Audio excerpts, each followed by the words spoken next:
me fast, this magic spell you cast. This is la vie en rose.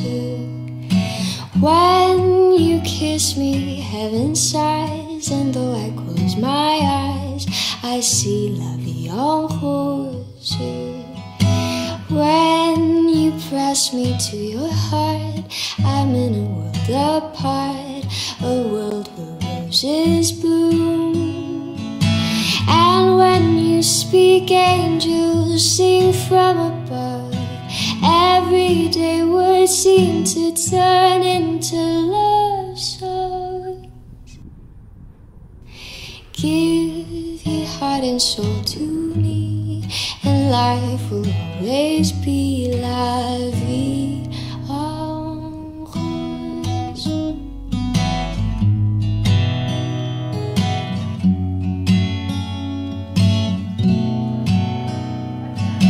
And when you speak, angels sing from above. Everyday words seem to turn into love songs. Give your heart and soul to me, and life will always be la vie en rose. There's nowhere safer than I would rather be. One foot after the other, one pitch after another. Hello everybody and happy snow day! So clearly I had a little mini vlog for you all, but I really also wanted to go over my current library books haul because there are a lot of them and they're all overdue, but fret not, I have unlimited renewals because it's my school library and I guess nobody else wants these masterpieces in their rooms to read all night instead of doing homework. So yeah, we're going to go through those one at a time, but I also want to talk briefly about standardized testing because I take the ACT next Tuesday, March 2nd, which is just a joy. And I want to talk about why colleges and universities should remain test optional for the 2021, 2022, 2022, 2023 academic school years and beyond if they're really committed to anti-racism. With that, let's get into it. The first book that I am reading is There by Tommy Orange, and I am about halfway through this at the moment. You might be able to see my magnetic bookmark. Those are genius. They never fall out.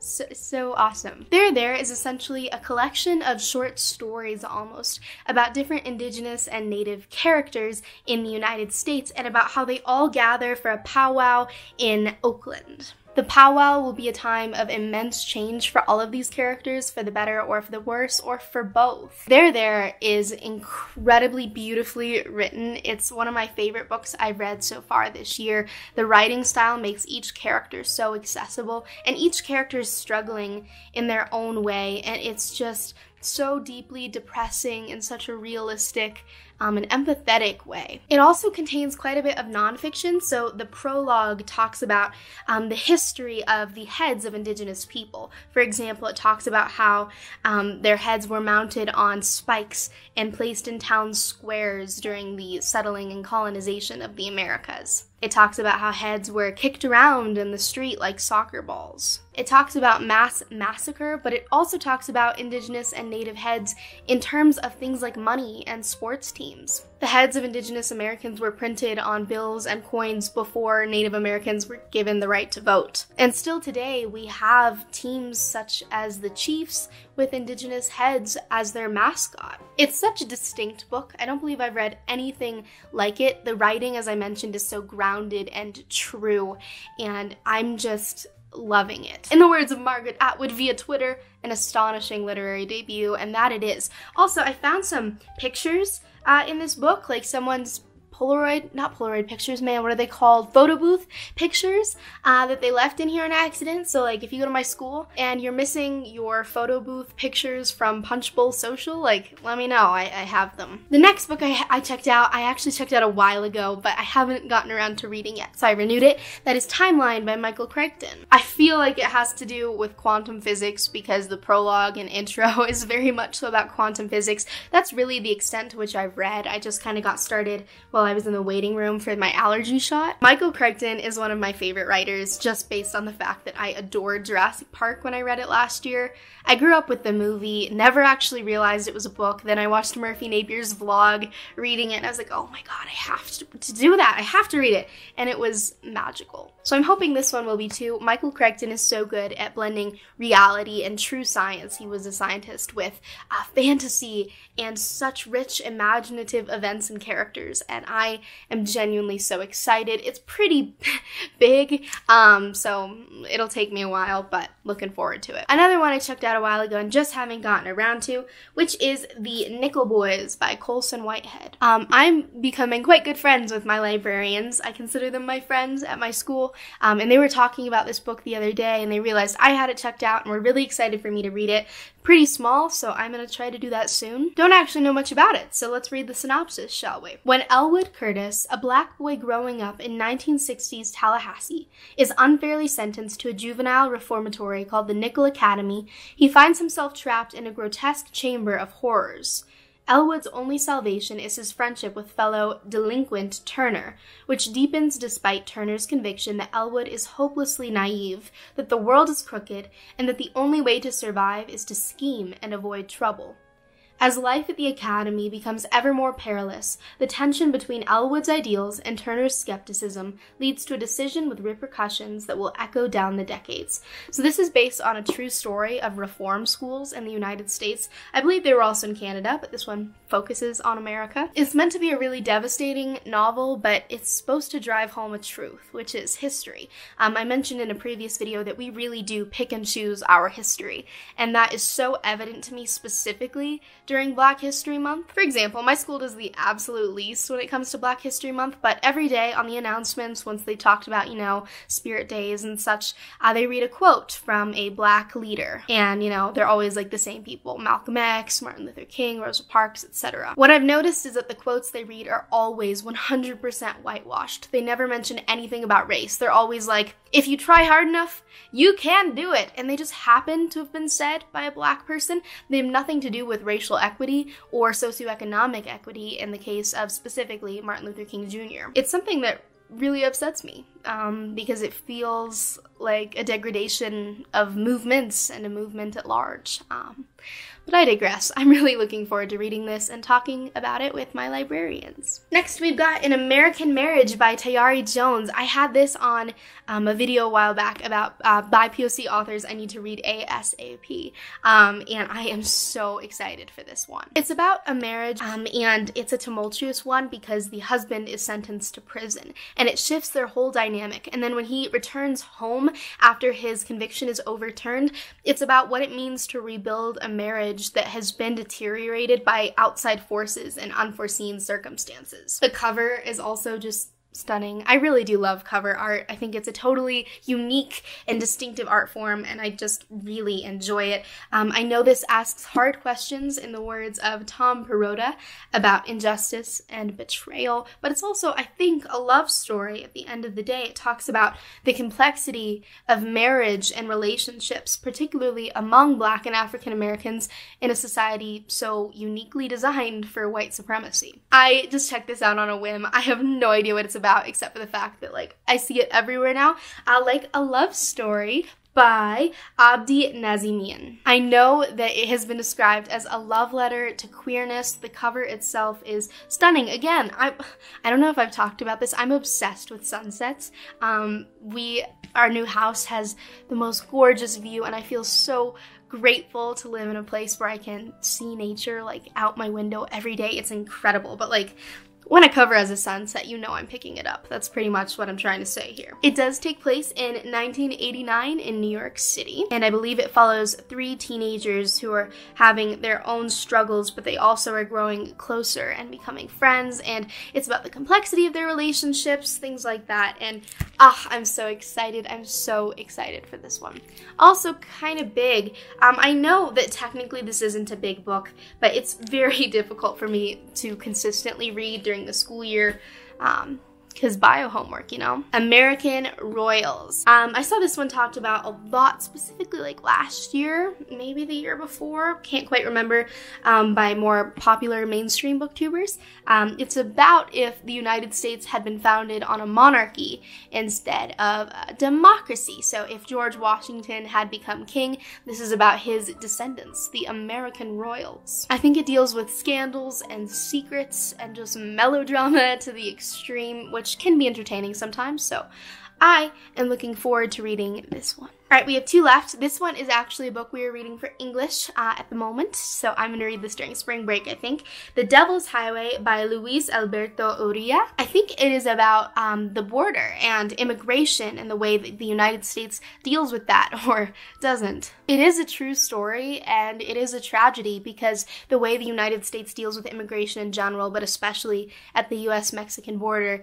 is atrocious. And this was, I believe, written, I don't know when it was written, but I know the event that it talks about took place in 2001, so it'll be interesting to read it and view it through the lens of post-Trump America. I say post-Trump America lightly. It terrified me how many people voted for him. Maybe I just live in like a ridiculously leftist circle, but yeah. Last but not least, we have The Puppy War by R.F. Kuang. This is another one I've checked out multiple times. It's because they're long, and I just get frightened that I'm not going to be able to finish them, even though I know I will. I can do it. We can do it. I know it is a fantasy that takes place in China. I'm assuming because it's poppy that it has something to do with the Opium Wars, but it's created or recreated, to say, in a more fantastical lens. I believe this book also deals with colorism, gender, socioeconomic standing. I love when fantasy allows us to take a look at our own world and kind of analyze our own systems of injustice and inequity. So I'm really excited for this one. That is the massive pile of books I've checked out of late. Now let's say, don't fall. No. I'm sorry.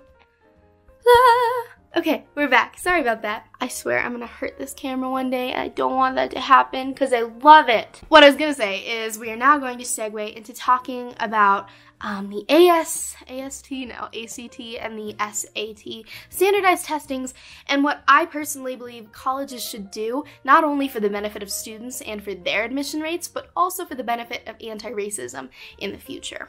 Standardized testing is inherently racist. It is a product of a racist society. It was created really to prove the point scientifically that white middle-class students are intellectually superior to people of color or those in poverty. I think I am probably a perfect example of someone who benefits from this system. The ACT and the SAT are designed and written in a very white way. By that, I mean that white middle-class families and students belonging to those families are more likely to already have acquired the language and knowledge tested on those exams. I have an advantage already, despite the fact that I'm kind of obsessed with books. I have an advantage because I come from a white household. I grew up in a home where the language used is the language that is homogenized to white society. I did not grow up in a family speaking, for example, AAVE, and English was my first language. Because of that, I already have an advantage.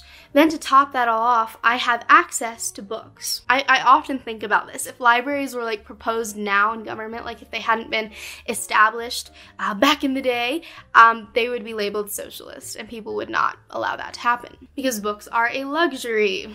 Not to mention that the SAT and the ACT are both incredibly ableist, and I say this as a student with a 504 protected under the ADA. I am so lucky to have been diagnosed with my mental illnesses, because had I not been diagnosed, I would not be able to get the accommodations I need for these tests. I get extra time for them because I have really severe testing anxiety. Students of color are historically less likely to be diagnosed with mental illnesses or learning disabilities at large. So when the exams are already designed for students who are able to sit for hours on end and maintain focus, which really in reality like nobody is, the stressors placed upon us for the exams obviously will impact our scores. But anyway, the fact that they're already ableist, and then on top of that, the fact that students of color are less likely to receive the accommodations they need if they have a learning difference, it adds to the racist components. Schools rely really heavily on diversity as a marketing tactic. Since neither of my parents had gone to college, The way that I chose colleges was to look at the brochure and decide how happy the students looked. And let me tell you, Dartmouth's brochure, top notch. The smiling, happy, well-placed minority students. Well-placed. If you are marketing on diversity, and yet one of your admission criteria is something that is inherently racist, systematically so, there's something wrong there. There's something wrong anyway with marketing off of diversity when you don't actually have it. But then to go and say that you need a certain score on this specific test that wasn't designed for you and wasn't designed for you to succeed and was initially set up to segregate you from white middle-class students, it's a whole nother layer of oppression that schools need to take into consideration. Being test optional will also increase the student pool that applies to your school. A test score that doesn't matter, that isn't an accurate measure of your potential for success or readiness for the workforce, because capitalism! There's just something wrong there. There's an incongruity. And with all that said, I need to go study for the ACT. I will see you all next time. I'd love to hear your thoughts on this. I think conversation is key, and if we really want to promote change, we have to do so in an organized manner with a group of like-minded or open-minded or open-hearted people. And I hope that's the community we're fostering here. So yeah, until next time, bye-bye.